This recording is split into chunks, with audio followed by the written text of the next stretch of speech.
How's everyone doing? It's good to see everyone. Hi. How are you? I'm doing well. Anna, good to see you again. Apple TV Plus reuniting us again. We talked from Pachinko, now we're back, which is awesome.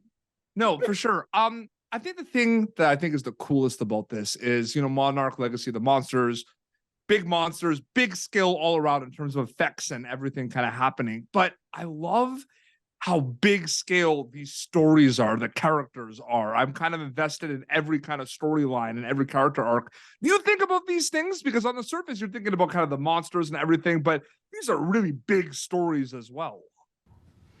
They are, yeah. I think we all have our own journeys, but somehow we're able to like mesh and hold hands and go forward and continue this whole journey on the organization that is Monarch. And so I think it's epic and exciting. And I hope that people watching it feel the same way when they and see themselves in our characters. Yeah. No, that's so interesting. And Ren, I do find it interesting because from an audience perspective, I'm strapped in the whole time. There's no breaks. You know what I mean? I'm dived in. Are you conscious of the audience member watching this show when you're making it? Or is that something you think about more when you wrap and like prepare for things? Or like, I feel like maybe you're conscious of the audience a little bit sometimes when you're filming it.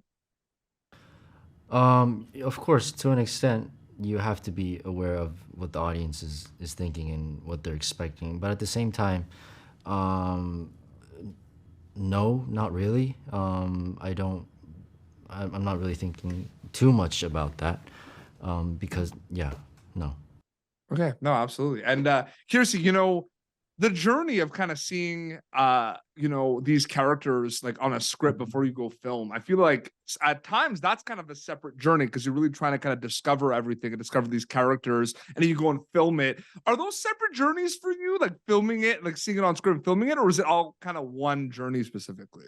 Sometimes, but on this, we are meeting on the show for the first time and have to all kind of be really close, and off screen we are also all meeting for the first time, and makes the job easier if we get really close. So I think we're a lot kinder to each other possibly than our characters on the show, but it helped. You watch us get more and more comfortable with each other for sure. Oh, absolutely. Anna, what do you think is your favorite thing about kind of storytelling in terms of these kind of big universes like Monarch and like Pachinko? Is there something specifically you like about that storytelling aspect of it? Ooh, I mean, what do I like about it especially? I guess both of the stories feel so real, but they're so different. And with this show, even though we do get to dive into the characters' family drama, like there's monsters, it's so exciting and fun. And I think Pachinko and both Monarch, they have three different timelines. Yes. Multiple timelines, but with this one, it's different. It's different in the aspect that in the end, it's an unexpected ending, and it all makes sense in the end, rather than like getting to know it and then it's already full, like mid-season. It's you have to watch until the end because honestly, it's just a totally different story, and I think that it makes Monarch unique in that way. Absolutely.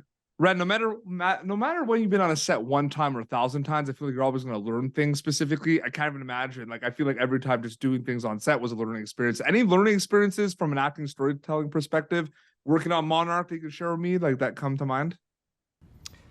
I didn't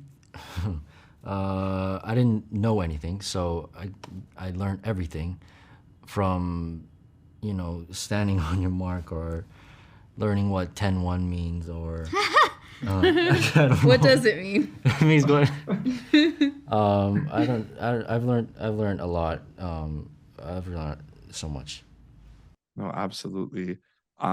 It's cool, curious to see like in the world where like the binge culture a little bit, where everything drops and like you watch it all and you have to wait. With this is one of those shows where I think the week to week drop is really cool because it kind of creates a lot of those like dinner table conversations and theories. Do you think about things like that? Like, I find that interesting because there's different ways of watching things these days. Yeah, I don't know if I've ever actually been a part of something maybe. I don't even know. I was nervous about it because if the show, was disappointing, then we would have lost people. Who it would have sucked that they couldn't just keep going and watch the whole thing. But this is really a slow burn, and I like that.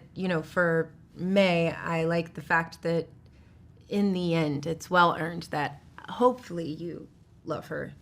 Oh, absolutely. And episodes keep rolling on Apple TV Plus for Monarch Legacy of Monsters. It was so great chatting with you all. Thank you so much and all the best in the future. Thank you. Thank you for tuning in to Popternative.